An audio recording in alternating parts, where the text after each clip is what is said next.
Welcome once again to the newest edition of 3 In, 3 Out, the most unique Seahawks podcast in the multiverse.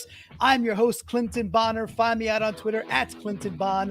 And I am joined by the one, the only, the great Brandan Schultz. And find him out on Twitter at SeahawkersPod. And of course, if you're watching this live on YouTube, then you gotta hit the like, you gotta hit the subscribe, the bell, the whole thing already, the trifecta overture, because Brandan, the YouTube subscribers, it is growing like weeds. But what's like a weed you want to grow? Like flowers? Growing like flowers? Yeah, maybe the opposite. Flowers technically not a weed, but yes, so growing like a beautiful garden of flowers. There it is, a wondrous bouquet of new subscribers, and the YouTube stuff's been a ton of fun. So why not?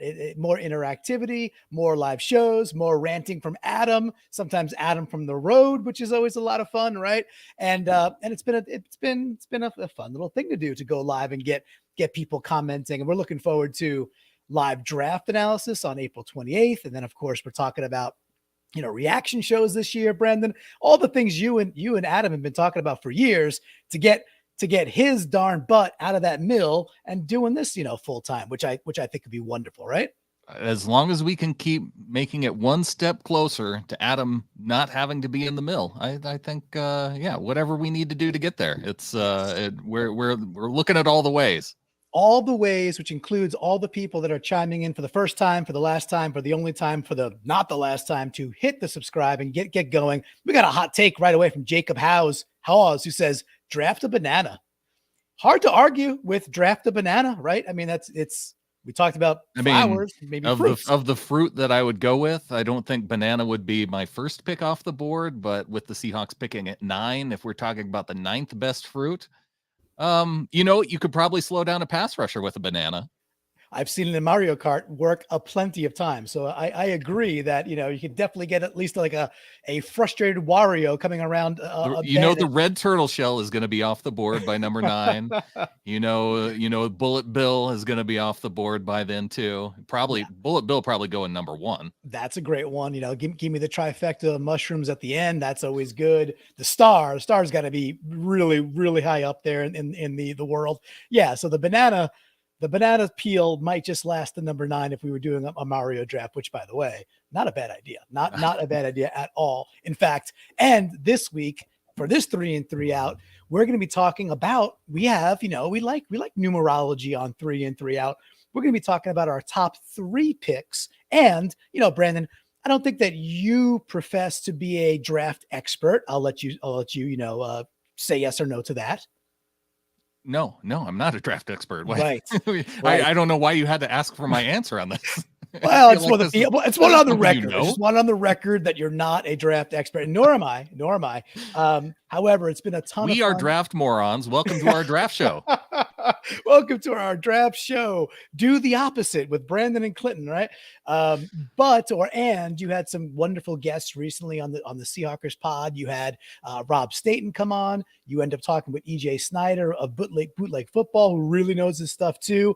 So just a couple of people out there that if you don't follow EJ Schneider or Rob Staten, give those dudes, you want real good draft analysis, give those dudes some follows. I think it's actually really fun when they see 2 different players quite differently. And there's been some of that too, right? Cross the tackle, great example where EJ Snyder's like, yeah, whether he slides in to be a guard or stays out at left or right tackle, he's versatile. He's like, yeah, Pro Bowl caliber guy. And then, and Rob's take is not to say he can't be good, but he's like, no way is he worth the 9 pick, right? So it's even with these dudes who really watch the tape and really grind, as they say, you get these major discrepancies. Any others stand out to you between, Rob or EJ that you've been like picking up where they're maybe on opposite ends or really, really kind of zoning in on a dude or two that they feel strongly about? Well, I think a big variance is with the quarterbacks this year, whether or not you think Malik Willis is the number 1 guy, Matt Corral, potentially the number 1 guy. I think because there is no consensus player, then that's where you get some of that variability at. And yeah, so pass rusher is probably another spot where you see a little bit of variance outside the top 1 or 2 guys. I like that though. I do like when guys have a little bit different take. I like that Rob, will absolutely throw guys out in terms of their fit for the Seahawks. Yeah. Because I feel like he's so dialed into what the team looks for that, you can at least have an idea of if they're drafting this player on draft day, then something significant has changed to their approach, or, there may just be something that we had to overlook. And that makes it interesting after the fact, because then you can really dig in and see what those differences might be. Well, I mean, he was spot on with a couple of years in a row, and really, I mean, even like, unfortunately, I remember he famously, called Jermaine Johnson to the Seahawks, when he just wasn't on people's that kind of radar. He's like, nope, that dude meets all the measurables, and that was really when I started to get Rob's take on all the explosion metrics, and then it seemed like the NFL actually really kind of gravitated towards what he was selling, if you will, and they really became popularized where certain metrics at the combine equate to whatever it might be, like some level of draftability. And I think Rob was pretty much one of the first dudes out there that I heard really championing that on a consistent level in a real common sense way, which was fun. And again, EJ and Rob, some good dudes out there, but of course there are others. And then there's us. Then there's the other guys, Brandon. Here we are. We're going to give our takes too. We're going to look at the top three. And also, we tweeted out, we put onto the Seahawkers Pod Ring of Honor, we put it into the Discord, all the different ways that people could find out, that, hey, we're also kind of flock sourcing this thing and finding out from the brethren out there what you think, because frankly, when it comes to this stuff, your guess and your takes are definitely going to be as good as mine. And Brandon's already a self-professed, not a draft expert. So Brandon, I did want to, I think, listen, we'll talk about the whole potpourri of 9, 40, 41. What should we do? What will we do? All that. And we'll definitely dive into some of the takes that came to us via those methods. Yeah, I definitely want to hear what other people have to say about where they think the team should go, some of the players that they're looking at, and especially with the Seahawks having a pick in the top 10, which we know they'll trade out of and get more picks and not draft in the top 10, but having someone in the top 10, it puts us in the position to where we actually may have heard of one of these guys that they ultimately select. I mean, I suppose Bruce Irvin was one of those guys that we didn't know who he was, and they drafted just outside of the top 10. But, I think we can have at least a pretty good idea. And before we get going, thanks to Ryan for coming in with the super chat at $9.99. Go Hawks, Ryan. Dude, Ryan, thank you very much. That the super chats are, hey, we ain't too proud to beg, not going to beg. That's amazing. Just thank you for doing that. That is super cool of you. So thanks, Ryan. Very much so. And I want to make a very cogent, I hope, and strong case, number one, that we should be keeping the number 9 pick. And in general, I want to make the case in this particular podcast. I want to make the case for going defense. And I want three, to, huh? well, I'm that's foreshadowing, as they call it, Brandon, but certainly in the top, that top 9 pick. I think there's a couple of reasons there for me, but I also want to make the case for why, in my opinion, let's stick with number 9 for a bit.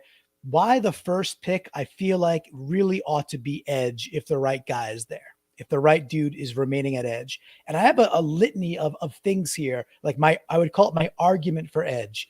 My first thing is I want to give a dude like Clint Hurt all the toys, the things he thinks he needs, to be a very successful defensive coordinator. And I look at that and I'm like, well, man, I'd rather we kind of go really throttle in. If I had to take a pulse of who's got a better, what's the better side of the ball right now, offense or defense, I think it's, I'm going to say defense. Like the scales of justice, I think, are falling towards defense for me right now. How about for you? If it's a pulse check, better side of the ball, offense or defense, as the current roster stands, what do you think it is? Based on my thinking so far, I've been leaning defense for a while, just especially with it does seem defensive heavy. Apart from, I would say tackle, but I don't think a tackle who is top 10 worthy is probably going to be there at number 9 when the Seahawks pick. I'm actually leaning cornerback, as strange as it might seem, because It's not a position. Well, in fact, as far as my draft expertise goes, I know that the Seahawks have not drafted corner in the first 2 rounds in Pete Carroll's tenure. Right. And they've been able to find guys to develop, and that's worked out for them pretty well. When you talk about Shaquille Griffin and Richard Sherman and other guys that they've been able to go out and find. But I think this might be the year that if one of the top 2 guys is there at number 9, that you go ahead and you make that move. It's very intriguing, right? So we're talking Sauce from Cincinnati, and we're talking Stingley from LSU, right? And a couple of years ago, even Stingley was like, oh, top 3. He's the shutdown corner, kind of flip flops with Sauce. And it's always funny where people could like, oh, well, Stingley took a step back. Well, the whole team, he was on one of the best college football teams in recent memory. Whole team took a bit of a step back, right? So these things happen. And Stingley Pop quiz, Clinton. Sure. What do we got? Sauce Gardner. Yeah. Out of Cincinnati. Yes, correct. What is his actual first name? It is it's not Sauce. Hold on. And my notes still have it as Sauce. Nope, that's it. I got Sauce. It's Ahmad Gardner. Ahmad. Good name. Yeah. Derek Stingley Jr. out of LSU. Those are your top 2 guys at corner that everybody's talking about. Whether or not one of them falls to number 9, I'm not sure, but those are the guys on my radar. I think Stingley is going to. Maybe he had a phenomenal pro day though, right? He comes out and runs like a 4.37, and then everybody's seal clapping once again that he was sliding. He's sliding no more. Excuse me for one sec. The off-camera sneeze while we're doing because that happens while we're live. It sometimes happens. Now I talk like this the rest of the time, which is great because I have such a clean and clear voice to begin with. So. But I do want to make the argument here for going down that list of like my argument for edge, right? One of the things I had is I love the cornerback prospects. I think both of them are likely, straightaway starters in the NFL. And obviously we have some, we got some question marks. Trey Brown coming back. We have new guys signed that we don't know how they're going to be, but I have so much trust that we'll figure that out. Especially with we want to play more press. We have I think a great safety duo already. So I think it's okay to say we will figure things out with cornerback.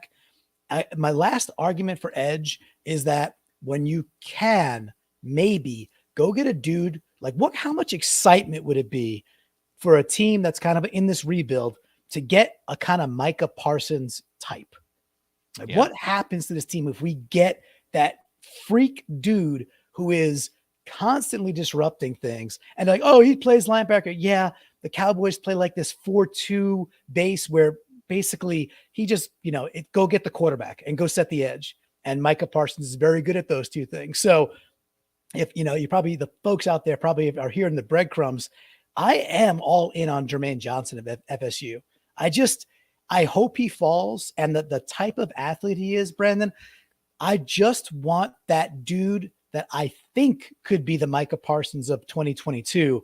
And I think if you pass up on him and, he goes 10 or he goes 11 or goes 12 and you see him doing Micah Parsons things, it's going to be Creed Humphrey, but only like 3 times as more sick because you don't get that you don't get those pangs over a center typically, but you see a dude racking up 13 sacks or something like that in his rookie year.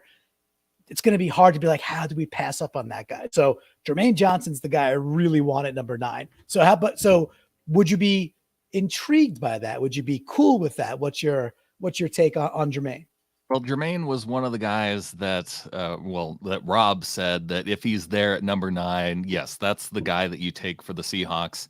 Looking at Pro Football Focus, they actually have him ranked as the 6th best edge defender in their eyes, down at 26. I don't know if I think Johnson was one of the guys that actually showed up at the Senior Bowl. That's something that the Seahawks traditionally like. Yeah, and he dominated. I heard EJ and Rob talk about that he was like, man amongst boys type thing. Like nobody could touch him in the Senior Bowl week. So all the one-on-one drills, et cetera, et cetera. So, and the Seahawks you're right. They love seeing that face-to-face competition and do gravitate towards and draft out of that pool quite a bit for sure.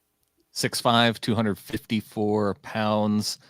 He's actually he went from 2 sacks in 2019, 4 sacks in 2020, 14 sacks last year, 9 tackles for a loss.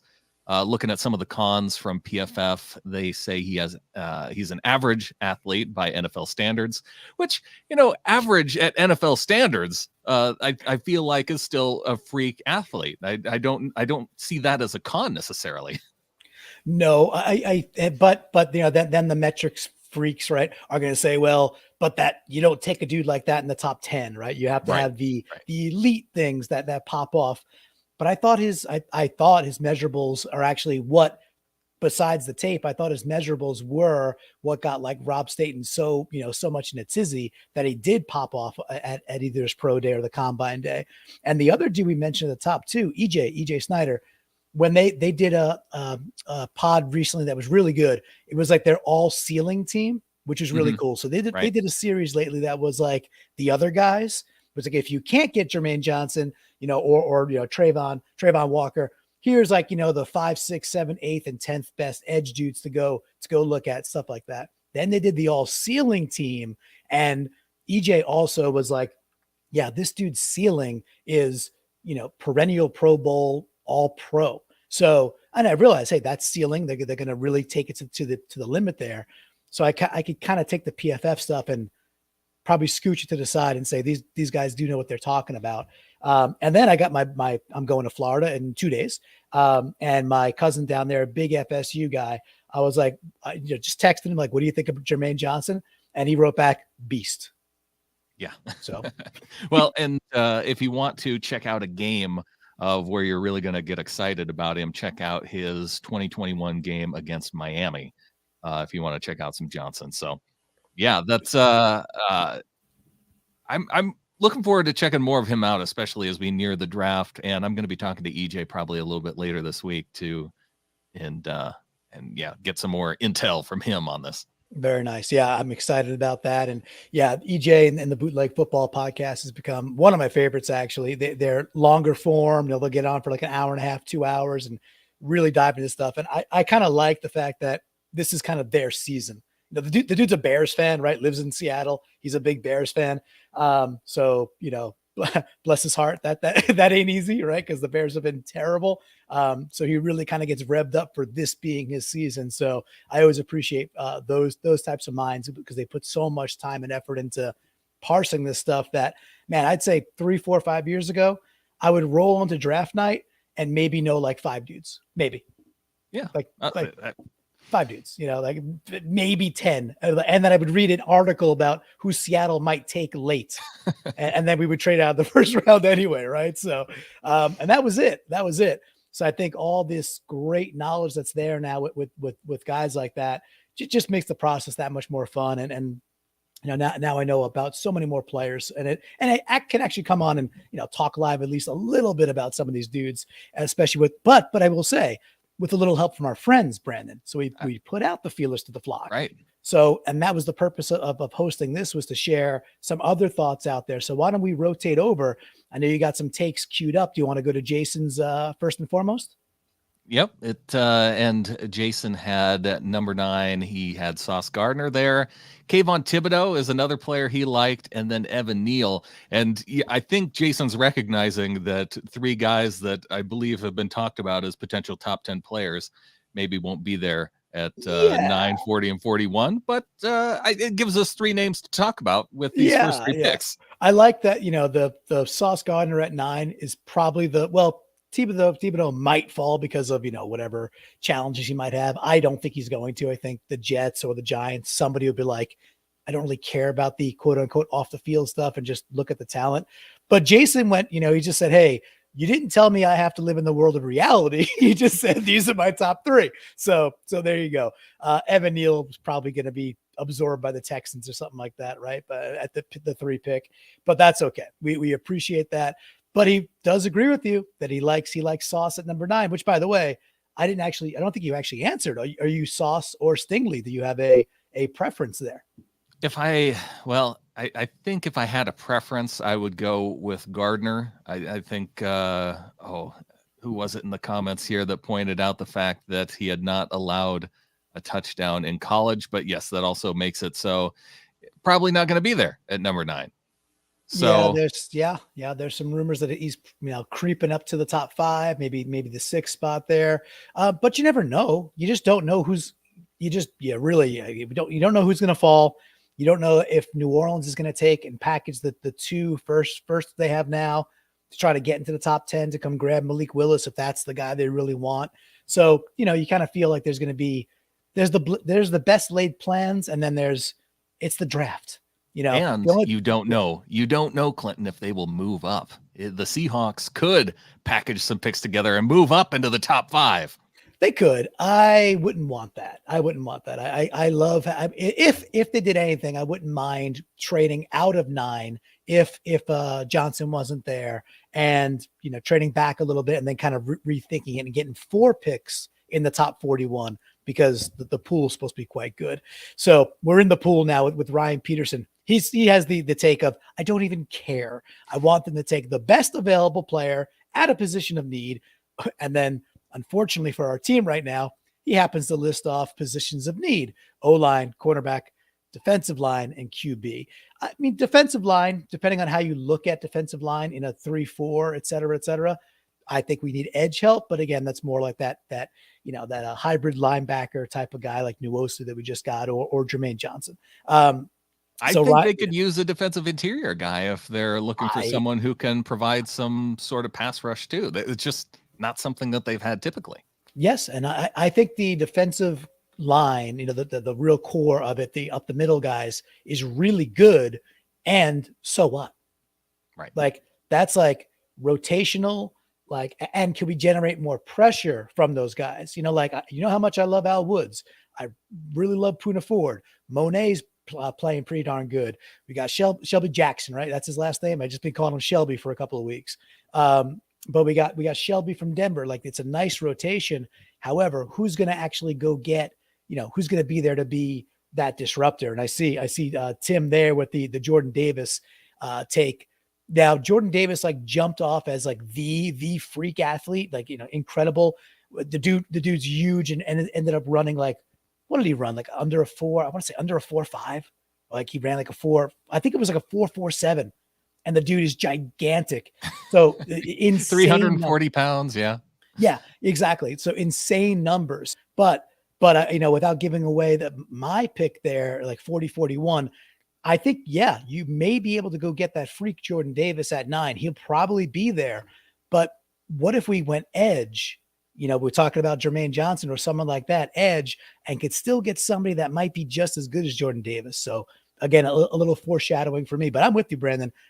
You might be thinking of somebody else on the interior too. I think his 40 was 4.78, but still under a 4.8 40 for a dude that big. That's what it was. 4.8 was the threshold. That was insanely good for that size. Yeah. So not quite not quite 4.5, but still amazing stuff. All right. So why don't we roll on to the next one after Ryan there? We should have Aaron Fisher. There it is. Cool. So he wants Icky Woods with the 9th pick, Brandon, which I think he may be available, although I think it would be free agency. I think he was already drafted once. And so, yeah.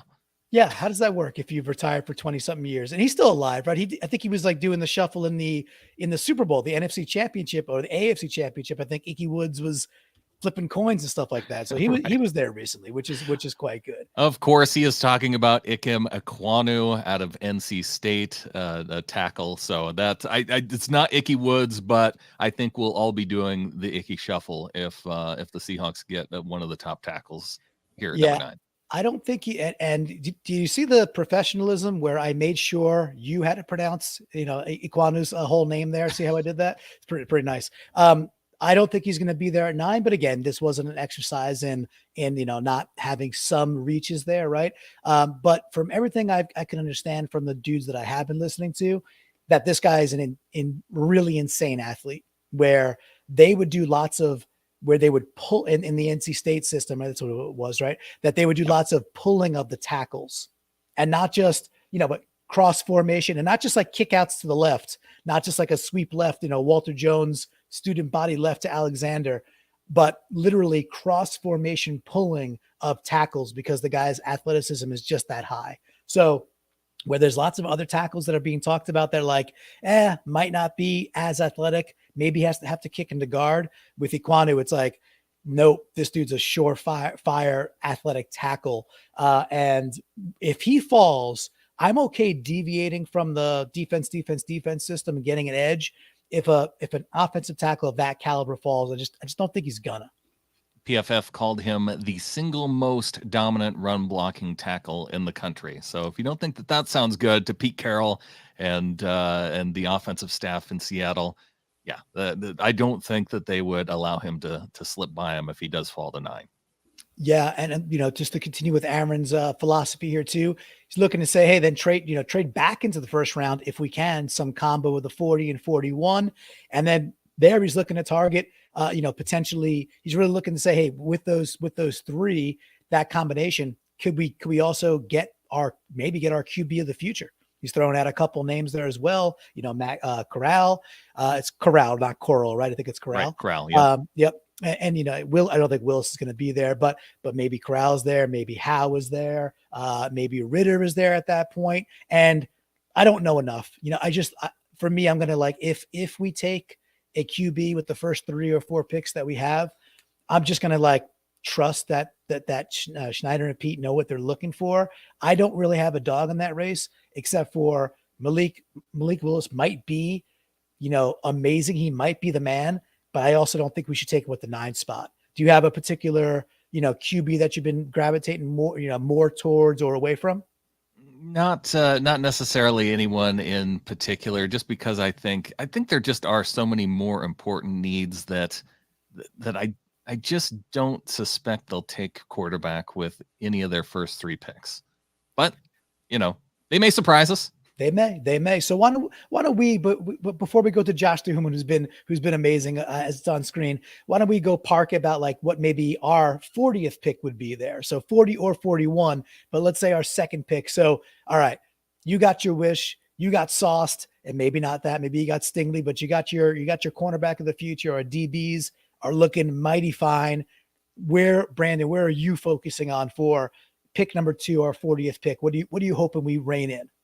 Oh, well, I do think that if we go corner early, then it would have to be an edge position at 40 and maybe even 41 too. And if you're looking at dudes in that area, man, I think that there's quite a bit of difference in terms of there's just a lot of guys that could potentially be there. So I don't know if I have anybody that I have specifically targeted, but just knowing that there are a lot of edge players that have that potential of being there at 40, 41, that there's quite a few guys. Even just looking at the rankings, Mafe out of Minnesota is edge, Benito out of Oklahoma,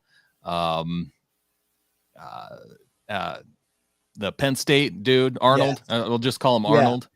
Well, I'm going to say you're kind of Mama Cleoing, into my mind here when you said, hey, maybe 40, 41, we go edge, because it's deep. So the dude that I had second was, I think it's Ebiketie, right? Or Ebiketie. But that guy Arnold, I think it's Ebiketie, something like that. Yeah, from Penn State. And I am 100% okay with going edge. And the reason being is it goes back to the philosophy of, well, number one, if you get 2 very good ones or very good to great ones, well, freaking cool. You got Taylor, you got Nwosu, figure it out. It's like having too much pitching in baseball. You're running a 3-4, you want athleticism out there, figure it out. Go disrupt and go create madness out there. And then if you do whiff on one or one's just not a outstanding edge guy, I kind of feel like you just doubled your chances of getting an outstanding edge guy. That's A-okay. I don't think there's anything wrong with that. And as EJ Snyder would say, Penn State's like a freak factory. They just create freak athletes out there. And Ebiketie is certainly among that as well. So that's where I would go as well. I'd love to see us go edge. I know 41's right after, but let's save it for a bit. Jeff is asking me live, where's Willis going? I think the Panthers take Willis. I mean, why not? You have Darnold. If Willis is not quote unquote ready, then sure, 4 or 5 weeks in when you're 2-3 or 1-4, just play Malik Willis if he's quote unquote not ready. The other team I think would be if New Orleans packages they just got they have a second first rounder or they traded in, right? Philadelphia traded out. If they package those 2 first rounders and something else likely, and they want to move into the top 5, hey, I think Willis is going to go there. So those are the 2 in my brain. I don't think the Giants have the gumption to pull the trigger at 5.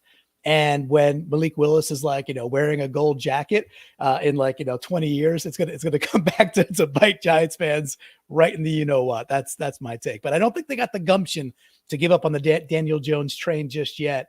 And they'll justify that some way and ride with him for another year. And Malik will go to the team, I think, right after with the Panthers. That's my guess.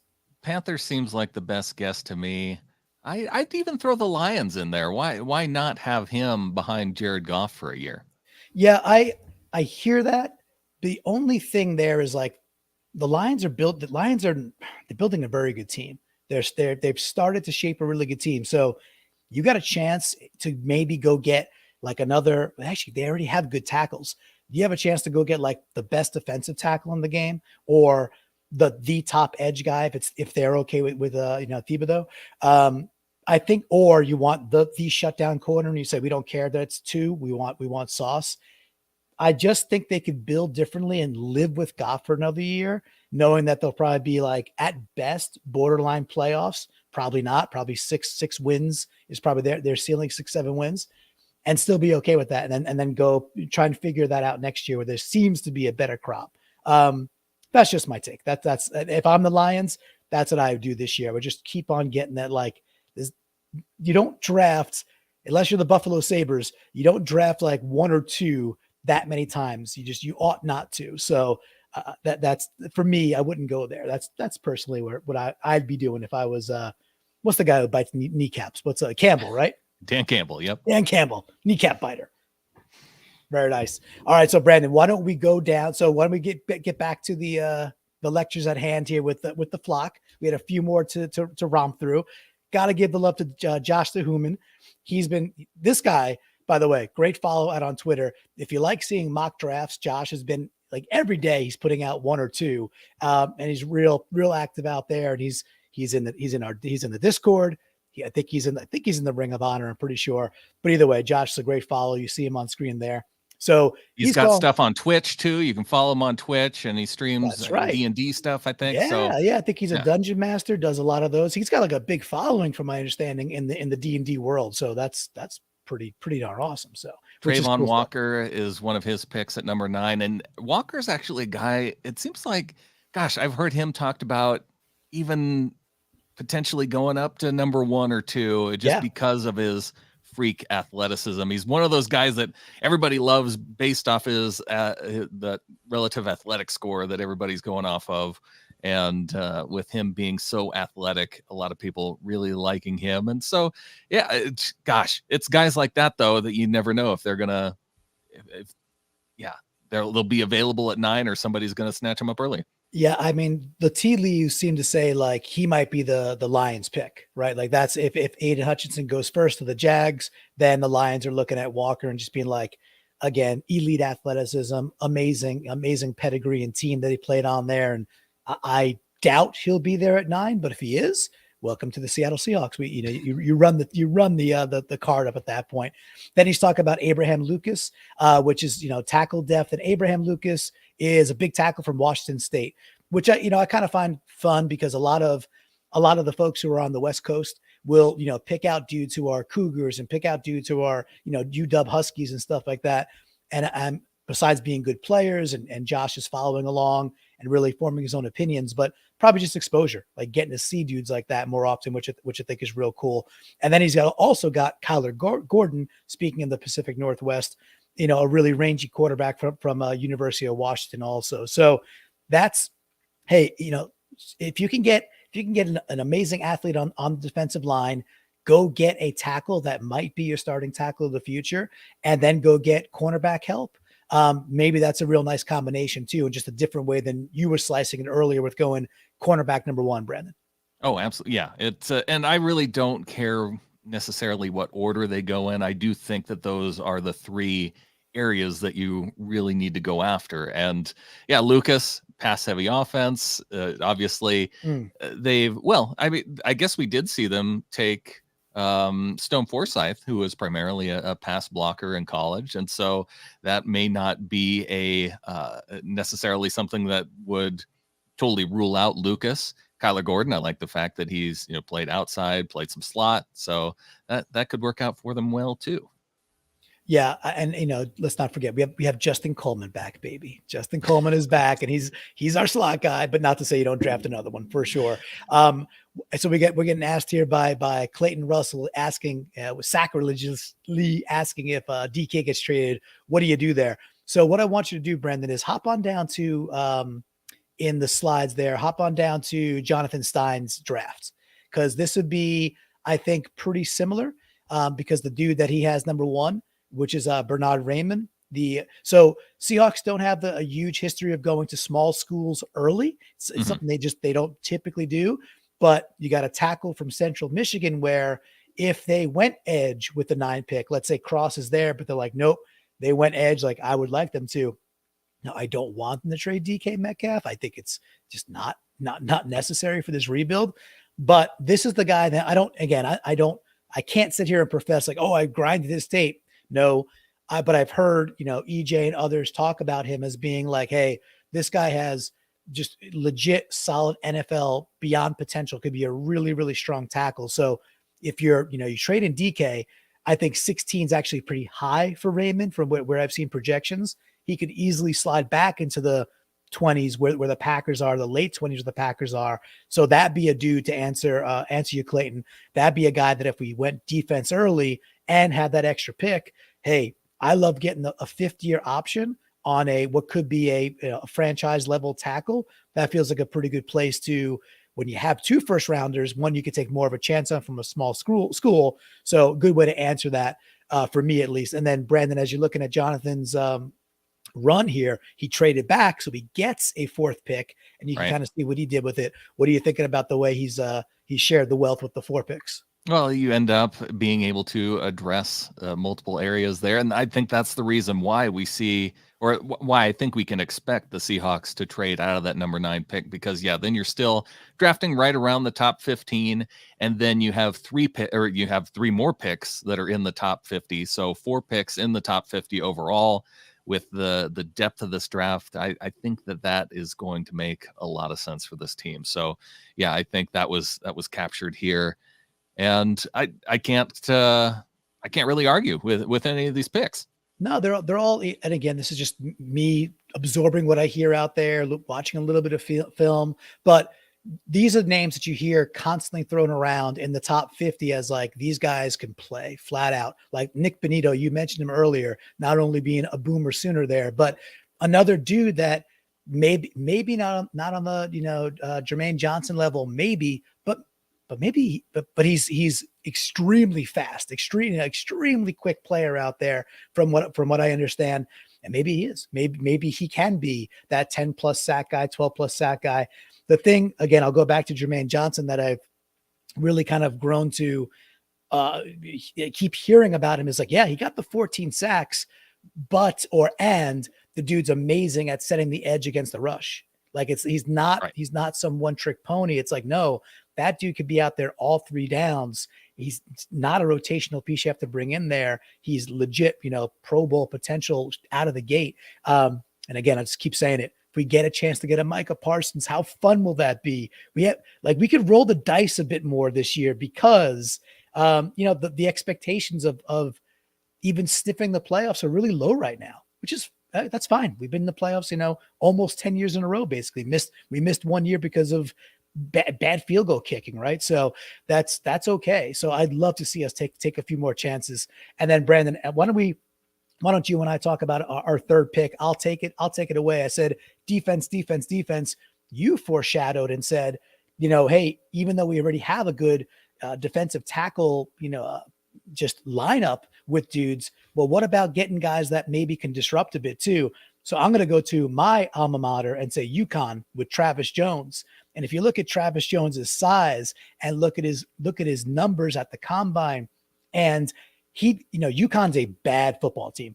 Bad. I mean, I got neighbors. They're like, "Oh, dude, you want to go to the UConn football game?" I'm like, "Nope." I'm like, no, I don't. It's freezing and they stink, right? And with that, you got Travis Jones, who's their defensive tackle. That go watch him play really, really strong caliber teams, because UConn plays some great competition, and not just hold his own, but blow people away. And like his 40 time, everybody's going bonkers over Jordan Davis, and his 40 time was like a smidgen less, like just incrementally less on the 40.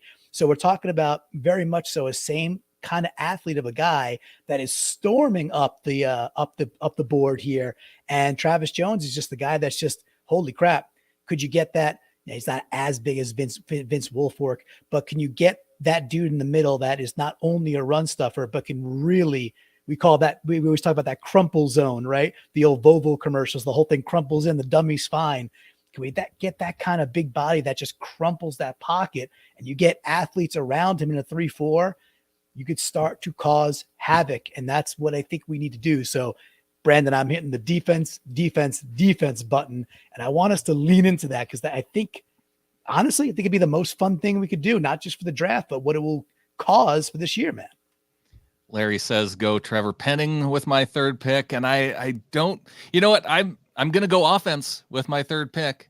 I think I was leaning defense with the first two, and I'm going to go a little bit unconventional in terms of how a lot of draft folks are thinking with the Seahawks third pick. I'm going to go running back Kenneth Walker from Michigan State. Okay. For the Seahawks to take an offensive guy. All the questions around Penny and his injury, all the questions around Chris Carson.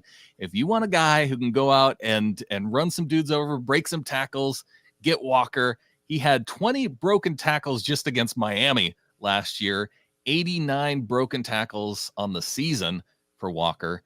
I think you lean into this running back style offense. You get your running back this year with the question marks around it, and you take the top guy off the board. Whether it's Walker, maybe it's Hall, but I think for the Seahawks, I think it'd be Walker. Yeah, there's some like, well, what do you want? Do you want the pass catcher? Do you want the guy who just runs? It's also like, I kind of feel like if Walker got thrown the ball more often, he's very capable of catching a football and moving with it, in a positive way. Just not what he was asked to do. He was asked to mow people over. He's really good at that too, right? So earlier in the draft process, because now, Brandon, now we're experts. Now we're experts, right? We've done it. Listen, congratulations. You know how the Olympics is, right? You can't be an amateur if you're paid for it. We received a super chat in a draft analysis podcast. Therefore, congratulations, Brandon. We are no longer amateurs. We have now graduated from amateur to paid professional. Paid professional. It feels so good. And I good. think with that, it's Clinton. There's only one thing left to say. Go Hawks. Go Hawks.